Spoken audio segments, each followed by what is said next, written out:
दर्शनं देवदेवस्य दर्शनं पावनाशनं दर्शनं स्वर्गसोपानं दर्शनं मोक्षसाधनं। परम कृपालु परमात्मा की असीम कृपा को स्वाध्याय के रूप में समझने की कोशिश चल रही है। परमात्मा ने हमारे लिए कहा कि स्वयं के लिए कहा?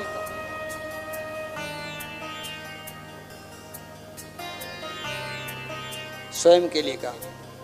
एक व्यापारी हो सकता है कि स्वयं के लिए भी बोले, दूसरों के लिए भी बोले। एक मिठाई बेचने वाला हो सकता है कि स्वयं नहीं खावे फिर भी दूसरों को बेचने की कोशिश करे। एक सेल्समैन हो सकता है माल की गारंटी नहीं हो तो भी गारंटी देता है। हो सकता है कोई चीज़ आपके हाथ में आवे और उसके ऊपर लिखा हो फ्रेश, कोई जूस है, कोई चीज़ है और उसके ऊपर लेबल लगाओ फ्रेश, और आप यदि कंप्लेन करो तो वो कहेगा ये तो कंपनी का नाम है, हकीकत में आइटम फ्रेश नहीं हो। मुंबई में एक भाई मेरे पास आए, मेरे को बोला मर से देखो ये कितना गोलमाल करते। मैंने क्या है? तो इसके ऊपर यूएसए लिखा हुआ है और माल तो इंडिया का नहीं है, हल्का हल्का इंडिया का माल है। तो मैंने कहा छोटा सा नीचे एकदम छोटे अक्षरों में देखो क्या लिखा है, तो कि उल्लासनगर सिंधी एसोसिएशन, यूएसए हो गया ना। ऐसी कई चीज़ें होती है कि जो स्वयं संदिग्ध हो, शंकाशील हो, स्वयं उसको टेस्ट नहीं भी कर सकते हो और फिर भी दुनिया को उल्टे चश्मे पहनाते हो, गलत पटरी पे चढ़ा देते हो। लेकिन तीर्थंकर परमात्मा, बोलो कांतिलाल जी कैसे होंगे? बुद्धाणम बोहयाणम मुत्ताणम मोहगाणम तिन्नाणम तारयाणम जिन्नाणम छावयाणम। स्वयं परमात्मा जिन बनते हैं, दूसरों को जिन बनाने की कोशिश करते हैं। स्वयं परमात्मा तिरते हैं, दूसरों को तिराने की कोशिश करते हैं। स्वयं परमात्मा बोध प्राप्त करते हैं, दूसरों को बोध प्राप्त करवाते हैं। स्वयं परमात्मा तिर जाते हैं, दूसरों को तिराते हैं। हमारी स्थिति डुबाणम बुड्डाणम की हो सकती है, हम स्वयं डूबते हैं, दूसरों को डुबो के चलते हैं। आशय परमात्मा ने एक एक बात बताई, किसके लिए? हमारे लिए। आज का विषय है प्रस्तावे मित भाषितम। विपत्ति आवे तब घबराना नहीं, संपत्ति आवे तब अहंकार करना नहीं। अब संपत्ति है, भोग संपत्ति है, सब कुछ है, लेकिन हमारे पास मिली हुई तीन शक्ति, मन, वचन और काया, तीनों में से किसका प्रभाव ज्यादा? काया का प्रभाव ज्यादा, वचन का प्रभाव ज्यादा कि मन का प्रभाव ज्यादा? यूं कर्म बंधन की अपेक्षा ज्यों ज्यों ज्यों सूक्ष्मता बढ़ती है त्यों त्यों प्रभाव बढ़ता है। लेकिन कभी कभी यदि ऊंट बोलता है तो हमें घबराहट नहीं होगी, लेकिन बाघ बोलता है तो घबराहट पैदा हो जाएगी। हाथी बोलता है हमें घबराहट पैदा नहीं होगी, लेकिन छोटा सा सांप फू करेगा तो अब छोटे बेटे की कोई व्याख्या नहीं रही। जहर थोड़ा होता है तो भी खराब, और दूध बहुत ज़्यादा होता है तो भी हमको कोई नुकसान की चिंता नहीं रहती है। परमात्मा के एक एक वचन के अंदर एक बात आ जाए कि प्रस्तावे मित भाषितम। कम बोलना कब जरूर पड़े तब, कम बोलना कब जरूर पड़े तब। इसका मतलब क्या हुआ? तो बोलना कब?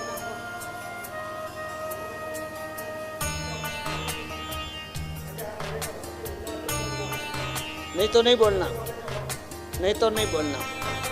एक ऐसा आचार आपके लिए और हमारे लिए समान आचार, बोलो कौन सा आचार होगा? आप भी प्रतिक्रमण बोलोगे, हम भी प्रतिक्रमण बोलेंगे, ऐसा कौन सा आचार होगा?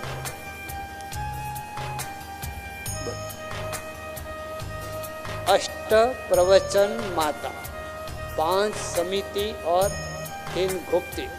इसमें बोलने की बात किस चीज में आएगी? बोलने संबंधित 8 में से 2 आइटम है।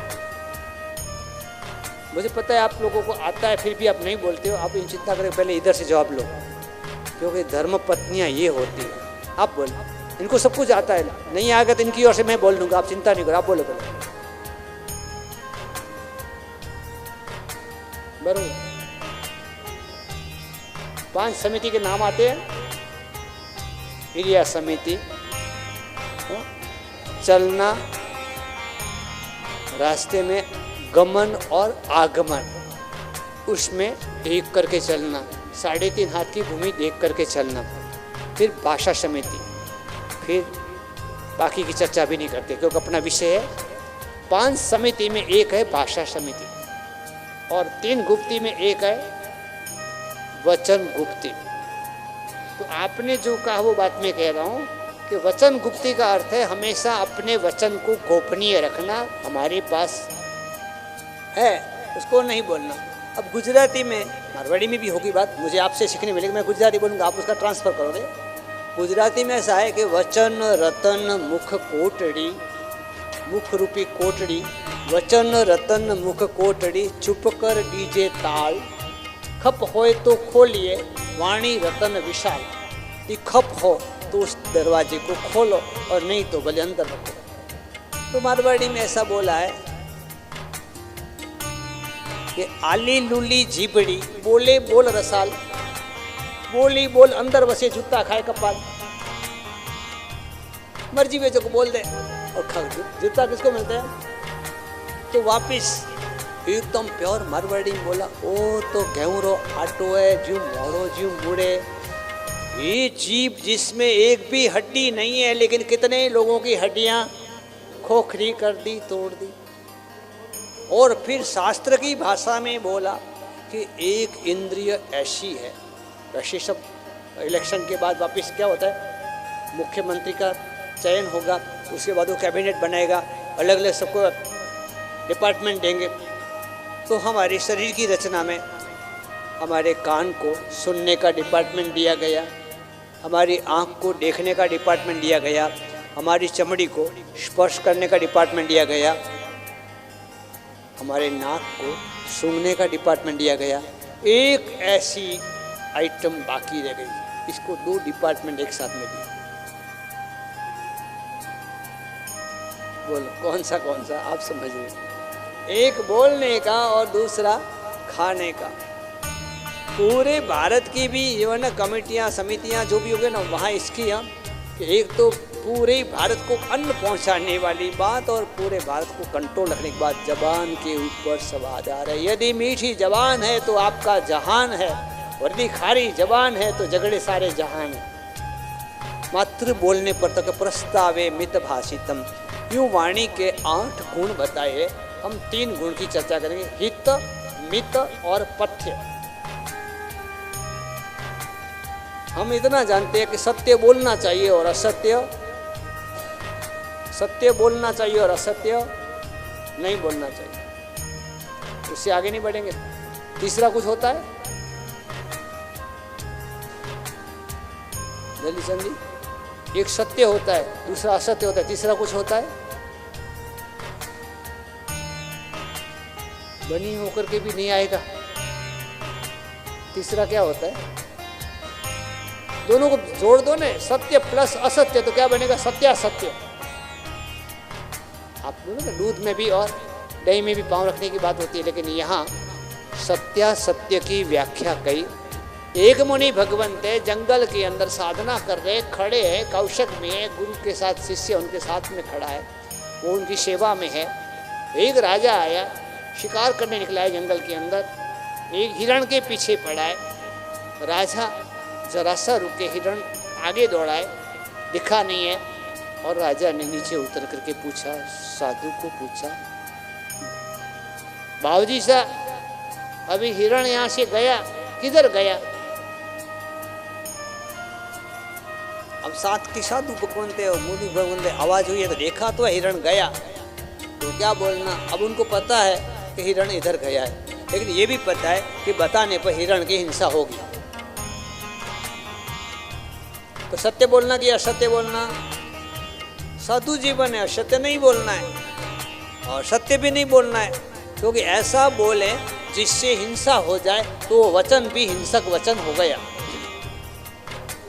हमारे यहाँ मारवाड़ के अंदर पुराने ज़माने में बुजुर्ग लोग ऐसा कहा करते थे, मैंने कई लोगों से सुना है कि सुबह उठाते वक्त यदि घर का कोई सदस्य उठते ही पाप की प्रवृत्ति करता है तो उसको नहीं उठाना चाहिए, उसको उठाने से सारा पाप हमको लगता है। ऐसी हमारे बुजुर्गों की एक मान्यता थी, इसको मत उठाना, इसको मत जगाना, ये उठते ही गालियाँ बोलेगा, ये उठते ही सीधा पानी में हाथ डालेगा, ये उठते ही कोई ना कोई पाप की प्रवृत्ति करेगा, इसलिए उठाना नहीं। हैदर अली जंग मैसूर के सुल्तान थे। एक बार उन्होंने किसी से सुना कि ब्रह्म मुहूर्त किसको कहते हैं, ब्रह्म मुहूर्त की बहुत महत्ता होती है। उन्होंने अपने दरबार में एक हिंदू ज्योतिषी रखा था, उस हिंदू ज्योतिषी को बुलाया सुबह सुबह में। बड़ा निर्भीक आदमी था और बड़ा ज्ञानी था, ज्ञानी होने के साथ निर्भीकता, तेजस्वीता थी, जो कहता वो सच पड़ता और ऐसे की बोलबाला भी होती है। बादशाह सल्तनत ने शहंशाह ने बुलाया, बोला महाराज ऐसा झुकने वाली बात नहीं, लेकिन राजा है, हाँ मुझे ये पूछना है कि ब्रह्म मुहूर्त क्या होता है। मैंने सुना है कि ब्रह्म मुहूर्त का बहुत महत्व होता है, ब्रह्म मुहूर्त में किए हुए काम सफल होते हैं, ब्रह्म मुहूर्त में सभी देवी देवता आते हैं। पंडित वर्य हिंदू धर्म के साथ अहिंसा धर्म के उपासक थे, सत्य कहने में कभी हिचकिचाहट नहीं होता था। उन्होंने कहा राजन बादशाह सलामत, यदि आप अभय वचन दो तो मैं सच बोलूं। तो जा तेरे को अभय, तू कुछ भी बोलेगा तुझे कुछ सजा नहीं होगी।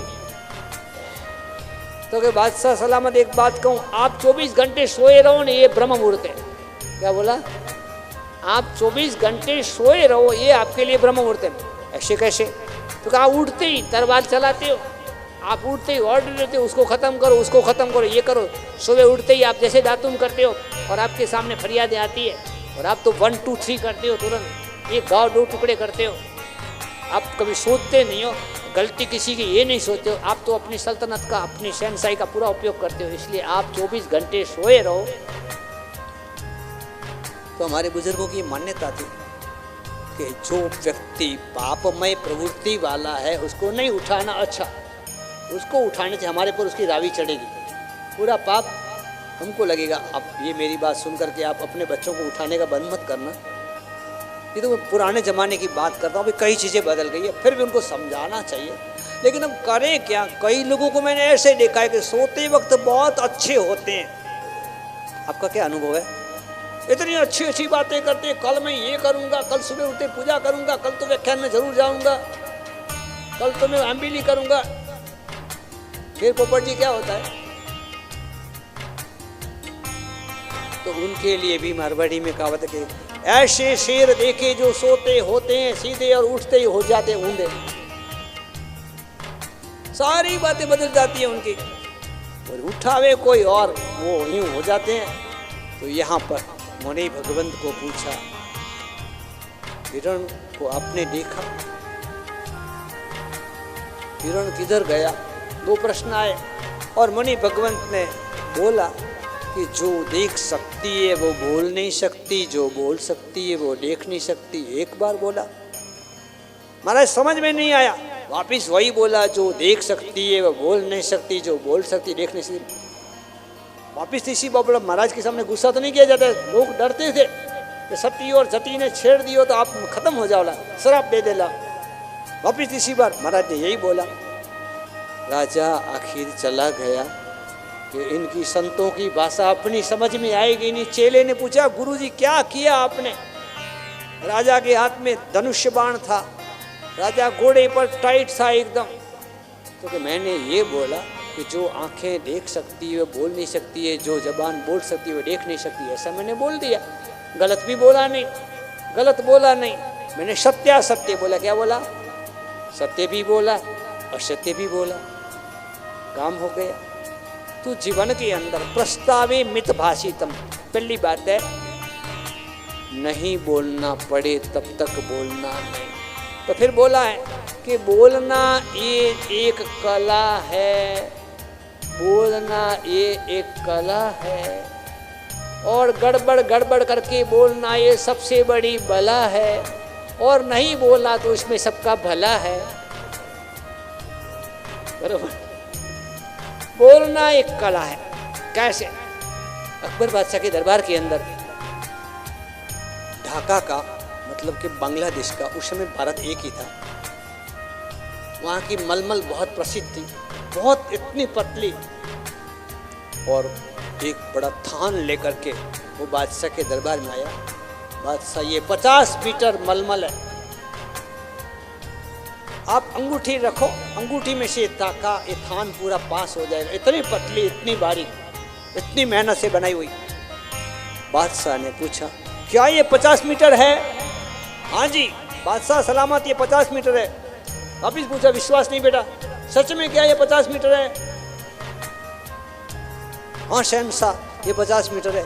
तीसरी बार पूछा, मैं आपको पूछूं, आप लोग चढ़ावा बोलते हो, 1 बार 2 बार, पारसी फाइनल कब होता है? 3 बार। और यदि कोई आपको चिढ़ाता है तो 1 बार चिढ़ाता है तब तक आप लोग अच्छे हो, 2 बार चिढ़ाता है तब तक आप भले हो, तीसरी बार चिढ़ाएगा तो क्या करोगे? मजा आ जाएगी, फिर तो निकल जाएगा कुछ न कुछ। और तीसरी बार बादशाह ने पूछा, सच में? तू झूठ तो नहीं बोलता है ना? सच में बोल, कितना है?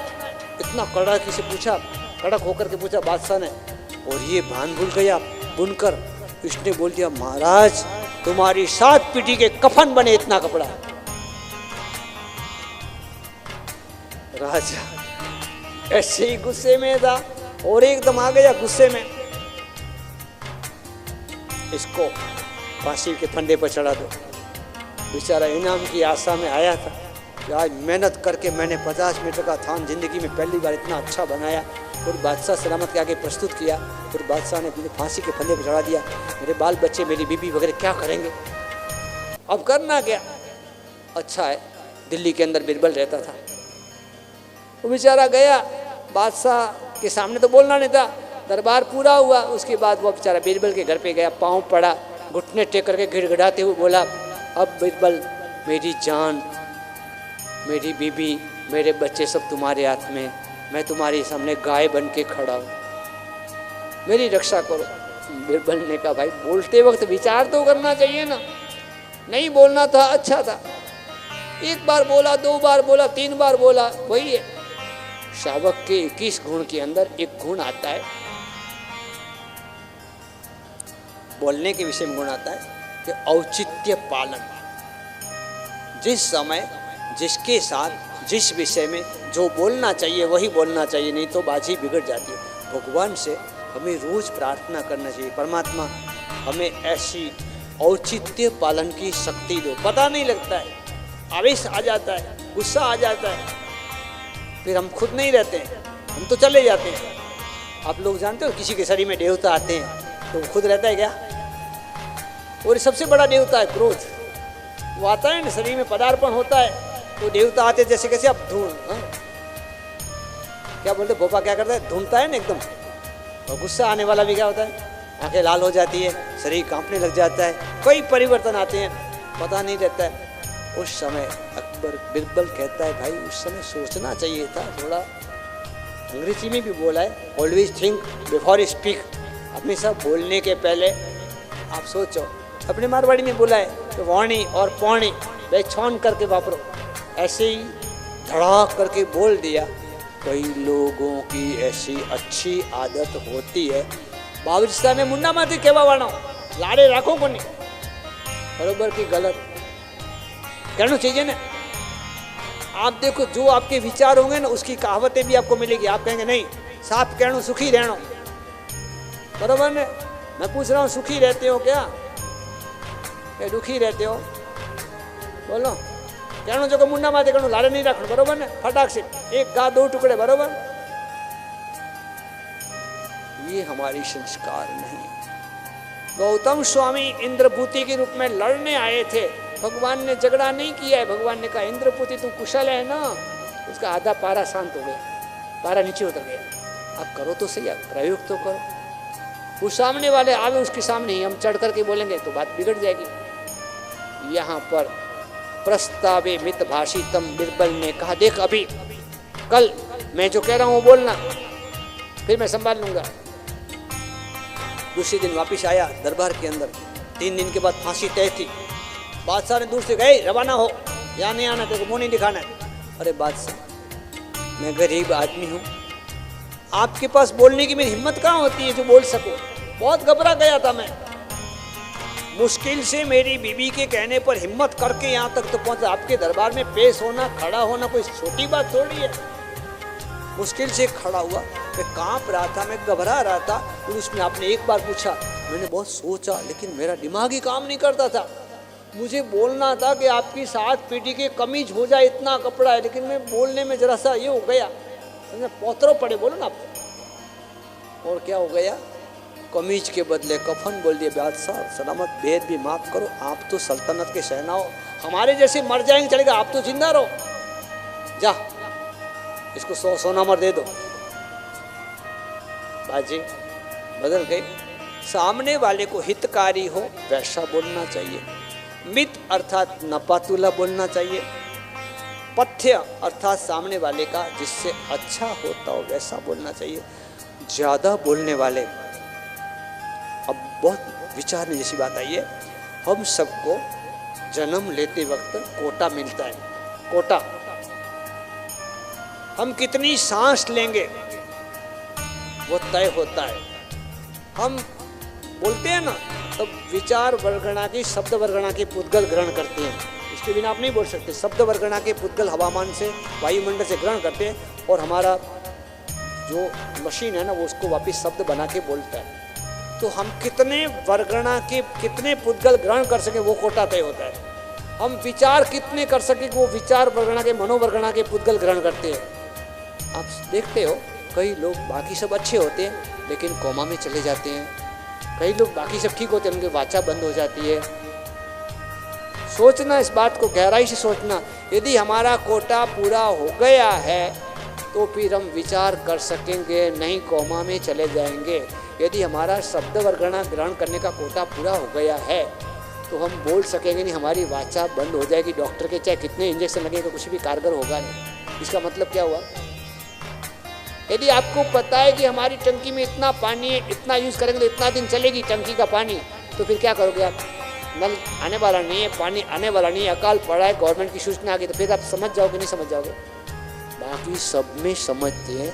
यदि आदमी, सबकी चिंता करने वाला आदमी, पूरे गांव की पंचायत करने वाला आदमी खुद की चिंता करने में कई बार निष्फल होता है। इसलिए बोला कि यदि आप अधिक विचार करते हो तो आपके भीतर विचार वायु पैदा होगा। आपने सुना कभी? गैस का एक प्रकार है विचार वायु। ये आयुर्वेदिक में शब्द मिलेगा, एलोपैथी में कोई शब्द ही नहीं है।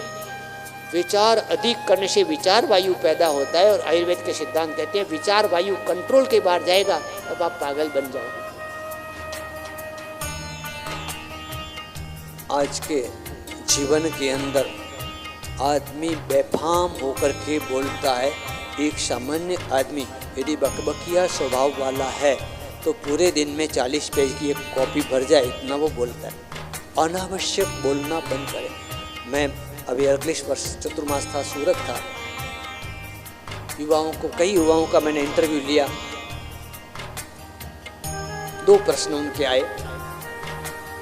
हमारा सब रात को जगना पड़ता है। वो क्यों? तो नींद नहीं आती है। वो करते क्या हो कि रात को 12 बजे तक, 1 बजे तक, 1:30 बजे तक गप्पे लगाते हैं।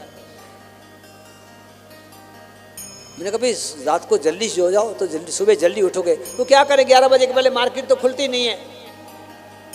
सुबह उठ करके क्या करें? उनके पास ऑप्शन नहीं है। मंदिर जाना, व्याख्यान सुनना, प्रवचन सुनना, सामायिक करना, पूजा करना, अष्टप्रकारी पूजा, कोई ऑप्शन नहीं। अरे कदाच वो धार्मिकता से नहीं जुड़े तो कई लोग सुबह सुबह में गौशाला में जाते हैं, कोई जिम में जाते हैं, कोई घूमने जाते हैं, कोई कुत्तों की सेवा करते हैं, कोई और सेवाएं करते हैं। कई प्रकार है।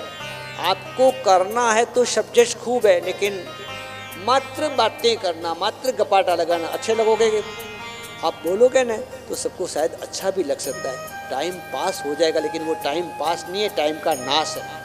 ये अमूल्य जिंदगी। और उसमें आजकल इलेक्ट्रिक साधनों का उपयोग इतना बढ़ गया। मैंने बहुत भयंकर बात सुनी, भयंकर।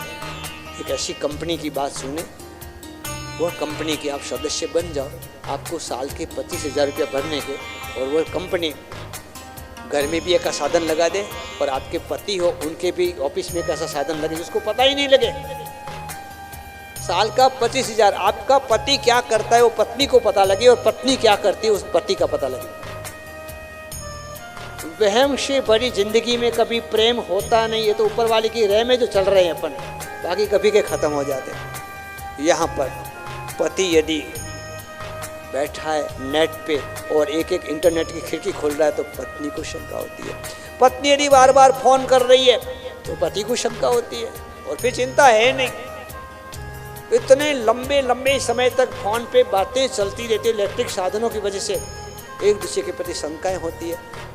फिर मन में कई चीज़ें भरी पड़ी है, मैं यहाँ काम करने थोड़ी आई हूँ, तो विक्टोरिया की रानी बनने आई हो, तो कि हाँ काम तो होगा नहीं, रसोड़े में जाना नहीं। एक माँ विचार करती है कि मारो बेटो परना हो के પછી મારે બાલવાડા में રહેણું, પછી धर्म जीवन करूँ। बरोबर बरोबर, मैं तो नहीं देख रहा हूँ, सभी हैं, हम और हमारे बैठे तो अपनी मस्ती में। ऐसे ही चलता है। ऐसे में आजकल की नई पीढ़ी शादी करती है, सासू के मन में अपेक्षा होती है, सासू 2 शब्द बोलती है, बहू को खारा लगता है, मैं यहाँ काम करने नहीं आई हूँ, मैं तो यहाँ आराम करने आई हूँ, या तो मैं जॉब करूँगी यार, घर में आकर के रॉब करूँगी। मज़ा आ गई। और उसके बाद 12 महीने के बाद पानीपत का मैदान या हल्दी घाटी का मैदान घर में बन जाता है। और उसके बाद फोन चालू है, यदि बोलना चालू नहीं होता तो काम बिगड़ता नहीं। माँ बाप अपने बेटे को कह देते हैं, है ही ऐसी, जाए तो भले जाए, बला टलेगी, चिंता मत कर, दूसरी लेके आएंगे। और वो लड़की घर वालों को फोन करती है, मम्मी आज ऐसा हुआ, पापा आज ऐसा हुआ। बेटा, वो पापा फोन करते हैं, मम्मी और जोर से बोले, बेटा चिंता मत करना, तेरे को ससुराल भेजिए, बेची नहीं है। क्या बोला? इतने शब्द हम लोगों को आपसे सब सुनने मिलता है। रामायण कई होती है, महाभारत रामायण सीरियल नहीं देखनी पड़ती, आपके घर की सीरियलें बहुत चल रही है। बेटा चिंता मत करना, तेरे को ससुराल भेजिए, कोई बेची नहीं है, हम तेरे है, तू हमारी है, कभी भी। हाँ, क्या बोलेगी वापिस माँ? बेटा घर के दरवाजे तेरे लिए खुले हैं, आधी रात को भी आ जाना। चल मैं आपको एक बात पूछूं, आपको, आप सब अनुभवी हो, बात पूछूं मैं आपको, एकदम पर्सनल बात पूछूं, जवाब दोगे, सही दोगे जवाब। एक बार घर टूटने के बाद वापिस संबंध कितने समय में बनता है, कैसे बनता है? तुरंत बन जाता है, अच्छा बन जाता है? नहीं बोलना, कोई बात नहीं, ये कोई बालवाड़ा की बात नहीं है। 25 अपन तो मारवाड़ी में जवाब हाड़ा हैंगते काड़ा, सब जगह ऐसे। हाँ, गुजराती में मत क्या, घर घर माटी ना चूल्हा। कोई गुजरात है ना कोई मारवाड़ है। संस्कृति के अंदर जब से समझ शक्ति और सहन शक्ति कम हुई है और बोलना चालू हो गया है, मैं कहता बोलने पर कंट्रोल चालू ही पड़ा है। मम्मी भी बोलते हैं, पापा भी बोलते हैं, बोलने की बात इतनी चल रही है। घर घर के अंदर जहाँ दिवाली थी वहाँ होली मच गई है। यदि नया महल देखने के लिए आमंत्रण देने के बाद कौरव आए हैं और मैं घर इतना अच्छा बनाया हुआ है पांडवों का, फर्श के अंदर कहीं स्फटिक लगाया हुआ है तो कहीं पानी है, स्फटिक जहाँ लगा हुआ है वहाँ पानी लग रहा है और दुर्योधन थोड़ा सा धोती वगैरह ऊंचा करके चलता है और दूसरी जगह लगा अब स्फटिक ही होगा, वहाँ पानी में कपड़े भीगे हो गए। बात तो पूरी हो गई। फिर एक के कान दूसरे की जबान, लेकिन बीच में होगा शब्द होगा बोलने का। तो भीम को जरा सा हाथ लगा के द्रौपदी बोली, अंधे के लड़के भी अंधे होते हैं। और इतनी बात, खाली इतनी बात, आखिर पूरी महाभारत की रचना इतने से हो गई। द्रौपदी की जबान और दुर्योधन के कान इज इक्वल टू महाभारत। घर घर के अंदर ये चीज होती है। हम अपने से शुरुआत करें। पहली बात है वचन गुप्ती, नहीं बोलना, और बोलना पड़े तो समिति अर्थात सोच करके विचार करके खपो इतना बोलना। प्रश्न कि बड़ों को बोलना चाहिए कि छोटों को बोलना चाहिए? बड़ों को बोलना चाहिए कि छोटों को बोलना चाहिए? भाव जी सा गर्रा हो, एक खून है, रवि जी कोनी, बोलीजिए परो बोलीजिए। अब मैं आपको आपका अनुभव बताना, बोला आप अपने घर में नहीं बोलते हो तो अच्छे लगते हो कि बोलते हो तो अच्छे लगते हो?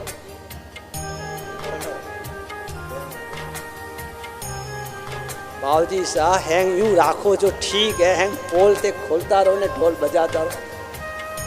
बोलनो के नहीं बोलनो?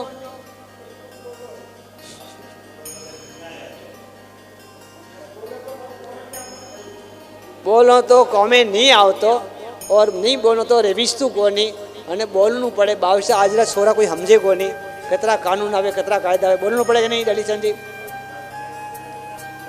अभी एक लास्ट बात कर दूं, बात पूरी करता हूँ। विनय रसाई आ गए, सर्वमंगल का टाइम हो गया, लास्ट बात करता हूँ।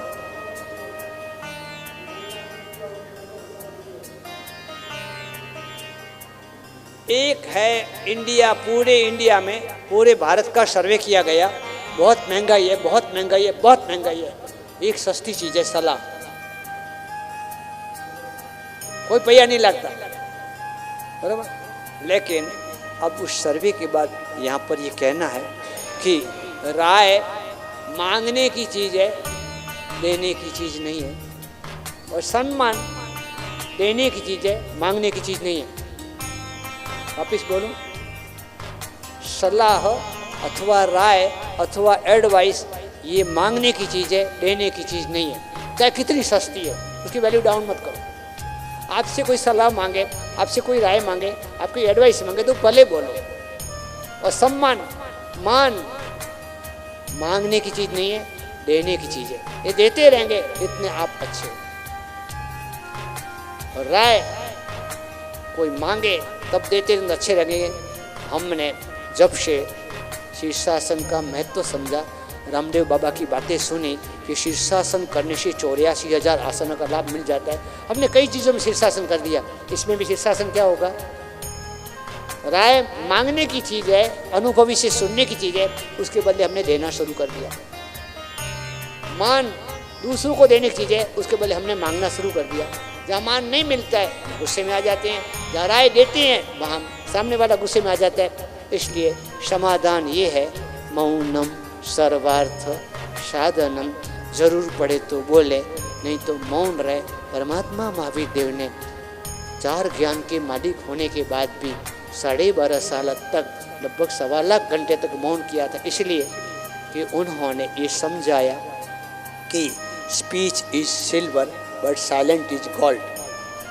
स्पीच इज सिल्वर, बोलना ये चांदी है, लेकिन नहीं बोलना ये सोना है। इसलिए परमात्मा की आज्ञाओं को समझे। आज का विषय पूरा करता हूँ। प्रस्तावे मित भाषितम, सामने की घटना आवे, बोलना पड़े तो हितकारी बोलें, मित अर्थात नपातुला बोले, और सामने वाले को उसका भला हो वैसा बोलें। जिन आज्ञा विरुद्ध बोला हो तो मिच्छामि दुक्कड़म।